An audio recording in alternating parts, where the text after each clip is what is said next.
Hello everybody and welcome back to my YouTube channel. If you're new to this channel, my name is Anais and usually I make videos related to Kubernetes and the cloud native ecosystem. Now in this video I'm going to cover a question that I get from time to time by different people, which is what does it take or what kind of experience do you need to become a developer advocate? I have been a developer advocate for the past 4 years now in different industries. So I started off in the blockchain space as developer advocate, and then after working there for 1.5 years as developer advocate, I moved to the cloud native space. So what do you actually need? How did I become a developer advocate in the first place? Well, I did a technical degree, bachelor degree, first in information systems, then halfway through the degree, I stopped it and I changed to an online computer science degree because I wanted to work full-time. Now, my first full-time role was as a technical analyst for a blockchain VC fund. I already had experience in the blockchain space before that, prior, through various meetups and side projects and so on during university. So I kind of knew the blockchain space, the crypto space, and I was working for the VC fund. I was writing technical reports and explaining kind of the technologies the different projects were using. And that gave me the experience of learning technical writing. I had at the time a manager who was very thorough with correcting my writing for the reports, because ultimately lots of the reports were sold to people, to investors, to potential investors, and also to projects for them to publish. Basically, we were kind of this independent, also research and analyst group who were writing reports on different projects. And obviously, a lot of projects in the blockchain space are also very, very credible and have amazing technology and amazing stuff that they're working on. And they want to have somebody who's kind of backing that up and verifying that as an independent entity. Anyway, so that was my first full-time job for 1.5 years. Then I went the opposite way of like doing internships again in software engineering. So I did, like, for example, this 4-month internship as software engineer, did PHP, learned PHP at the time, and had also an amazing manager there. So in my first role as analyst, I had a manager who was very thorough with my technical writing. Then I had a manager in that internship who was helping me really advance my programming skills. And from there, I got hired as developer advocate in my first developer advocate role. And at the time, I was Googling what is a developer advocate, right?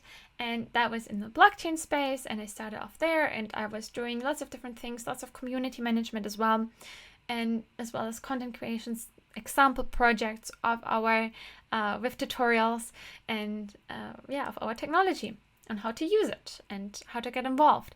And that was my first experience as developer advocate. And then 1.5 years later, I changed to the cloud native space and I became a developer advocate at CodeFresh, which is the CI/CD platform. And then I moved to Civo Cloud. And at Civo Cloud, I was doing partially site reliability engineering, partially developer advocacy.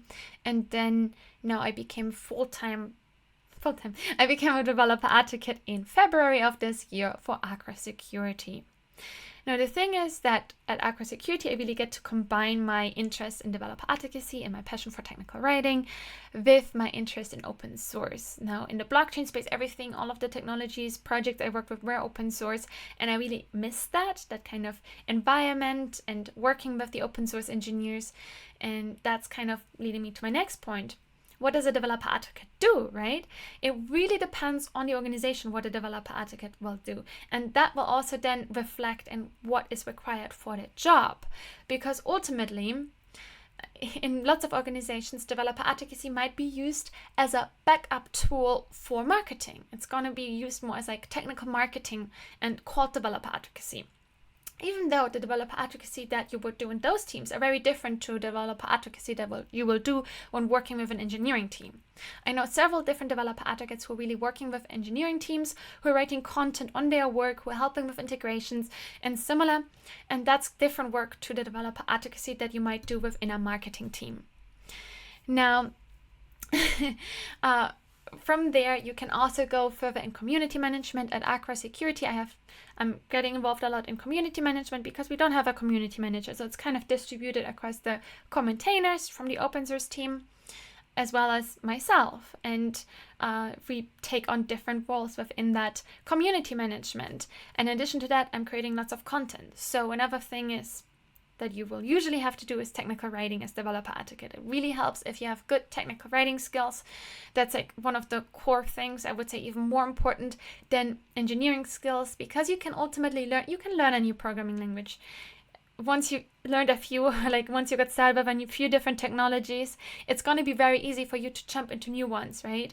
The thing is with technical writing, it's something that you have to consistently practice and advance. And it's something that you can, where you can really tell the difference between different developer advocates, right? Of like how well do they communicate in technical writing.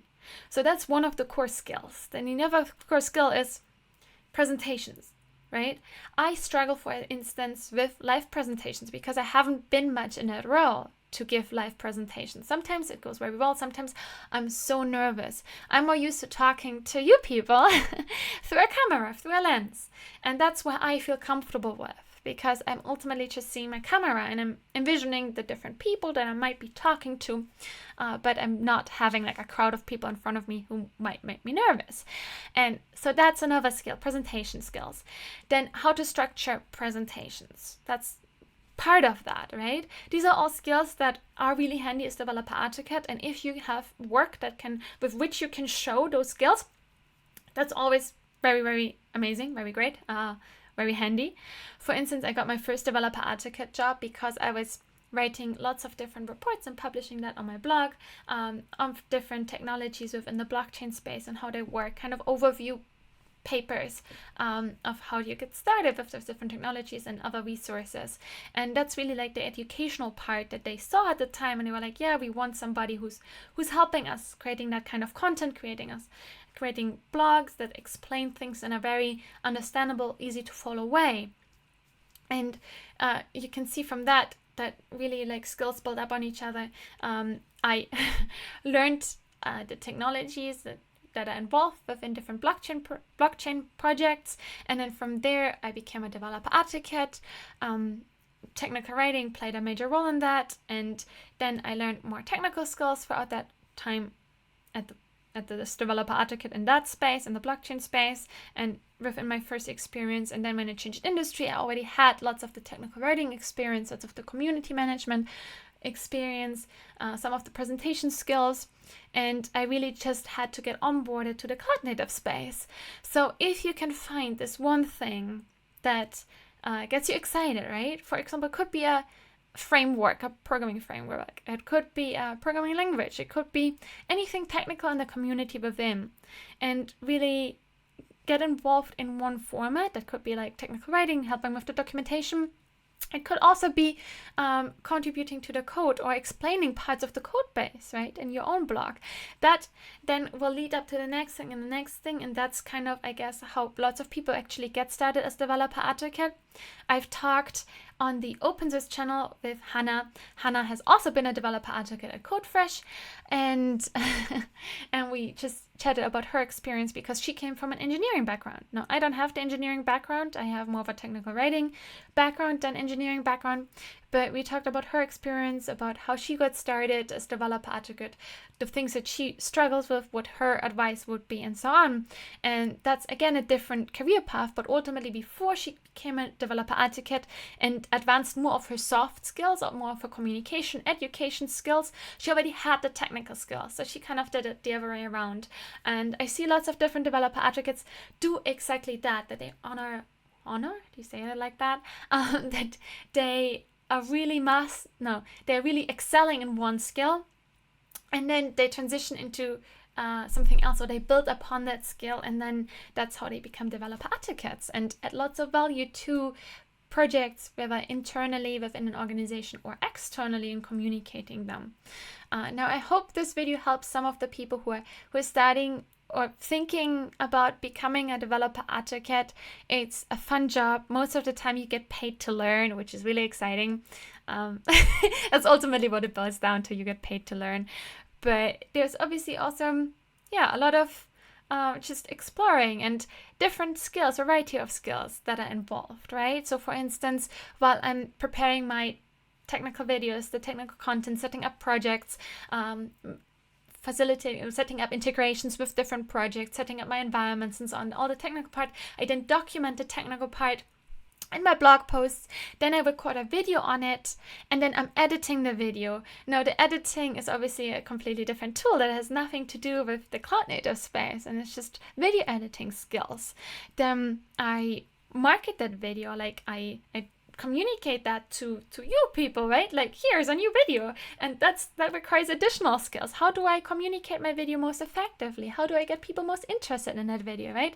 So as you can see, when you're a developer advocate, you're not just going to be focused on one thing. If you want to be focused really on one thing, I wouldn't recommend you becoming a developer advocate. Developer advocacy most of the time requires lots of context switching and getting started with different tools and so on, and really fostering that curiosity to get started with different tools. That would just be my last advice. Like, think about what you want to do, what you want to work with. Now, there are other developer advocates who focus more on the video content, and some of developer advocates who focus more on the documentation, technical writing part. It really ultimately boils down to the job description and the different companies and how they want to integrate developer advocates. Now, I decided for myself I'm only going to work with engineering teams as developer advocate from now onwards, because it just doesn't, it's not what I'm interested in to work with in a marketing team. I'm not a market person. I'm very bad at selling tools or communicating benefits in a marketing like way. So that's just me. But yeah, if you're curious of what actually is involved in a job, I would always suggest you check out different job descriptions and talk to the people who are working at those companies. Find different types of companies and the way that they are using developer advocates, developer evangelists, community managers. And that's why you then see the differences between those different roles and those different companies emerge. I hope this was useful. If it was, I would highly appreciate if you could give this video a like. Subscribe to my channel for upcoming videos. I also have a weekly DevOps newsletter, also linked below. Do check that out if you're curious. I hope to see you in one of my upcoming videos. Have an amazing day. Bye-bye.